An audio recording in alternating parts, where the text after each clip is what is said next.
ইব্রাহিম নবী ডাকি দিয়ে বলে, রাব্বুল আলামিন, এবারও বুঝি আমার কুরবানি হইল না। কি অপরাধ করেছি গো আল্লাহ, আমার কোরবানি আপনি কবুল করেন না। জিবরাইল কই, নবী গো, ও নবী, আল্লাহ রাব্বুল আলামিন আপনার কুরবানি কবুল করেছেন, আপনাকে পরীক্ষা করেছিলেন। জোরে জোরে কি সুবহানাল্লাহ বলা যাবে না? ইব্রাহিম নবী তিনি এমন একজন নবী, আল্লাহ রাব্বুল আলামিন বলে, ইব্রাহিম বন্ধু আপনি কুরবানি করুন। তিনি অনেকগুলো পশু কুরবানি করলো। আল্লাহ বলে, বন্ধু কুরবানি হয় নাই, আবার কুরবানি করো। আবার কুরবানি করলেন। আল্লাহ বলে, বন্ধু তোমার কুরবানি কবুল হয় নাই। জোরে বলুন সুবহানাল্লাহ। ও রাব্বুল আলামিন, তাহলে আমি কিভাবে কুরবানি করব? আল্লাহ বলেন, ইব্রাহিম তুমি যাকে সবচাইতে বেশি ভালোবাসো তাকেই কুরবানি করো। জোরে বলুন সুবহানাল্লাহ। আল্লাহ, আমি তো সবচাইতে বেশি ভালোবাসি আমার সন্তান ইসমাঈল আলাইহিস সালাতু ওয়াস সালামকে, তো তাকেই কুরবানি দাও।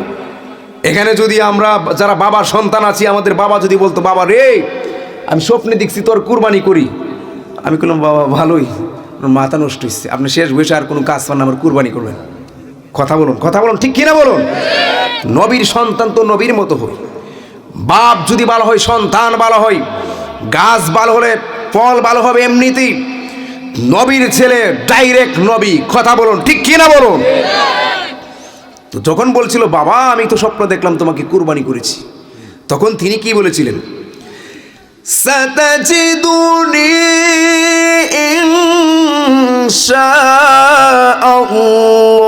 ইনশাআল্লাহু মিনাস সাবিরিন।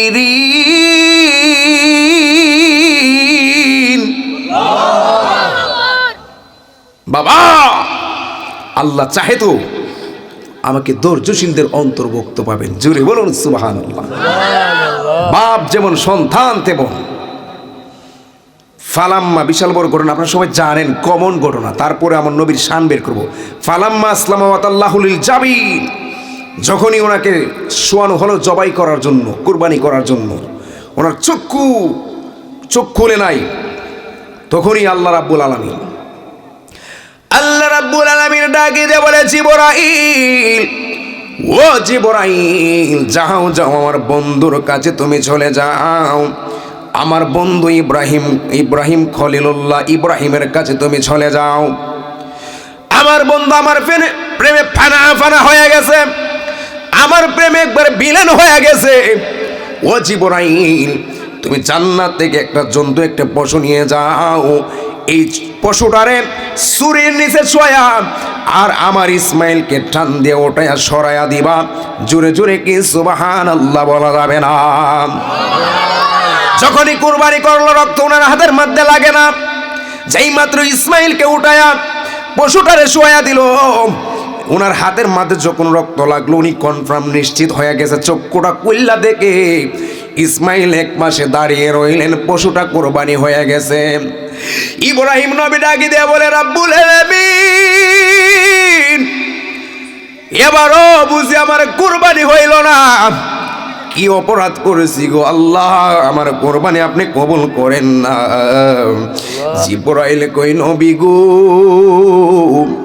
ও নবী, আল্লাহ রাব্বুল আলামিন আপনার কুরবানি কবুল করেছেন, আপনাকে পরীক্ষা করেছিলেন।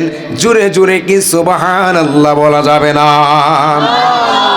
কুরআনের মধ্যে ঘটনা আছে, আপনি পরীক্ষা পাস করেছেন। আল্লাহ ডাক দিয়ে কই, জিবরাইল, আমার বন্ধু ইব্রাহিম নবীকে আর গালি দেওয়া যাবে না, আমার বন্ধুর নামের সাথে লাগায়া দাও ইব্রাহিম খলিলুল্লাহ। জোরে জোরে কি সুবহানাল্লাহ বলা যাবে না?